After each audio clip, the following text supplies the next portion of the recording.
Flower Power. It was Halloween night on the island of Sodor.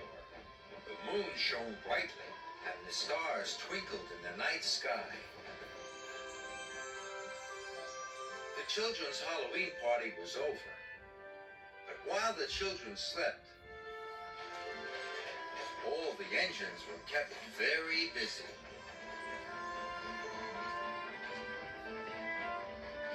Thomas was alone at Tidmouth Sheds when Sir Topham Hatt arrived. He was still in his Halloween costume. "You ought to collect flour from the mill and take it to the bakery," he boomed. "You must work with Diesel. The island needs its morning toast, and Lady Hatt and I need our English muffins," he added sternly. "So I'll have no mishaps tonight." Thomas didn't want to work with Diesel, but he wanted to be really useful.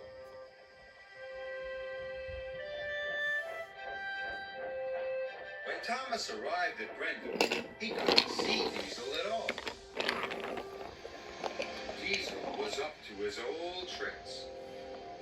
He rolled up behind Thomas and went, "Woo! Ah!" "Trust the silly old Steamy to be scared on Halloween," Diesel sneered. "I'm not a scared engine," said Thomas firmly. "We'll see," wailed Diesel. Thomas and Diesel headed for the flour mill. Diesel teased Thomas with every click and every clack. When they arrived at the woods, Diesel cried, "It's the haunted forest!"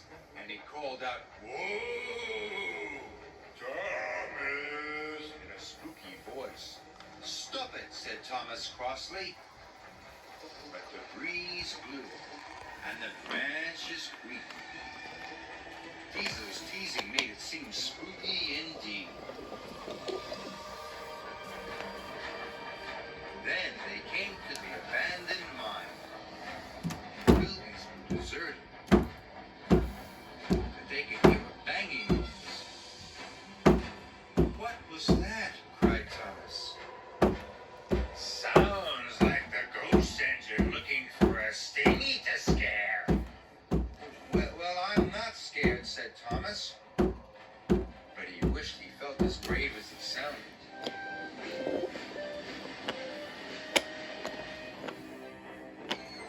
Thomas and Diesel had to stop at a red signal. It was next to a twisty old tree. The wind whistled and Thomas heard a strange cry. Suddenly, Thomas felt something touch his tender. "Look out!" cried Diesel. "The ghost engine is after your funnel." "Cinders and ashes," gasped Thomas, and he let out a frightened peep. Scared engine," Diesel teased. Thomas was very cross with Diesel. He wanted to pay him back for all his teasing. Thomas and Diesel arrived at the flour mill. Thomas rolled up to collect the flour. Then Thomas had an idea. "We'll see who's a scared engine," he puffed. Thomas biffed the freight cars out of the way and rolled up under the chute himself. When Thomas puffed out the other side, he was covered from dome to buffer in pure white flour. "Whoa!" he said spookily. "It's a ghost engine!" cried Diesel. "It's come to get me!" "Stop!" cried Thomas. "It's just me!" But Diesel was nowhere to be seen. After Diesel had gone, the mill seemed very quiet. But there was still work to do. The island needs its bread, thought Thomas, and Sir Topham Hatt needs his English muffins. Thomas shunted all the freight cars into one long line, and he set off for the bakery, all alone.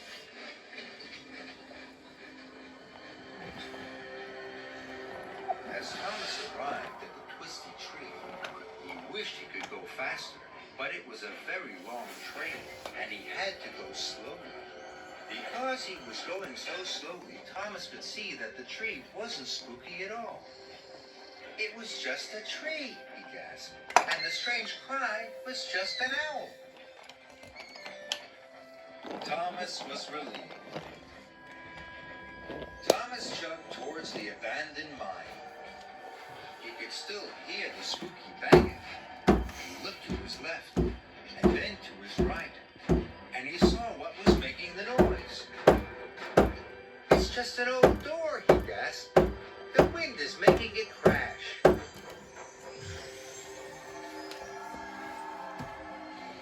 Finally, Thomas reached the old woods. The breeze still blew, and the branches creaked. Thomas took a big, grave puff. But without Diesel's teasing, Thomas could see. The haunted forest was actually Henry's favorite forest.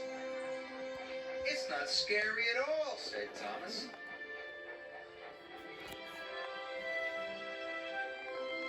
Thomas arrived at the bakery. He was tired but happy. Oh, it's the ghost engine, sir, Diesel told Sir Topham Hatt. And it's come to get me! It's not a ghost engine, boomed Sir Topham Hatt. That's Thomas. He's a really useful engine. Thomas, you have done a splendid job, Sir Topham Hatt said. You deserve an extra special washdown. Thank you, sir, puffed Thomas proudly. And while Sir Topham Hatt waited for the first batch of English muffins, Thomas looked forward to telling his friends his Diesel Halloween story.